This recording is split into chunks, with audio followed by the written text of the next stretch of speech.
നമസ്കാരം. മലയാളി വാർത്ത പ്ലസിലേക്ക് സ്വാഗതം. പോളണ്ടിലേക്കുള്ള യാത്രയിൽ ബ്രിട്ടീഷ് പ്രതിരോധ സെക്രട്ടറി സഞ്ചരിച്ചിരുന്ന റോയൽ എയർഫോഴ്സ് വിമാനത്തിന്റെ സാറ്റലൈറ്റ് സിഗ്നലുകൾ റഷ്യ ബ്ലോക്ക് ചെയ്തതായി ചില സൂചനകൾ പുറത്തുവരുന്നു. ഇക്കഴിഞ്ഞ ബുധനാഴ്ചയായിരുന്നു സംഭവം. ഏതാണ്ട് അരമണിക്കൂറോളം വിമാനത്തിന്റെ GPS സിഗ്നലുകളും ഈ ഇന്റർനെറ്റ് കണക്ഷനും ജാമാക്കി എന്നാണ് പുറത്തുവരുന്ന റിപ്പോർട്ടുകൾ.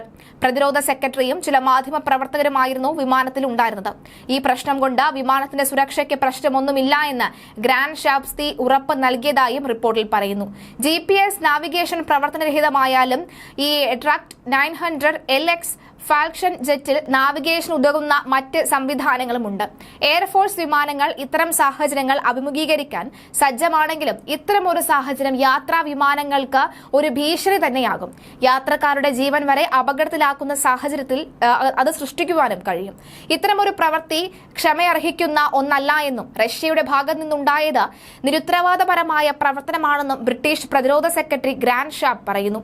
ശീതയുദ്ധത്തിന് ശേഷം പോളണ്ടിൽ നടന്ന ഏറ്റവും വലിയ സൈനിക പ്രകടനത്തിന് സാക്ഷ്യം വഹിച്ച പോളണ്ടിൽ നിന്നും മടങ്ങി വരുമ്പോഴായിരുന്നു ഇത് സംഭവിച്ചത്.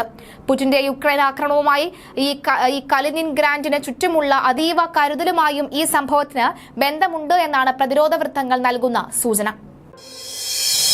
മലയാളി വാർത്ത plus, like, share and subscribe.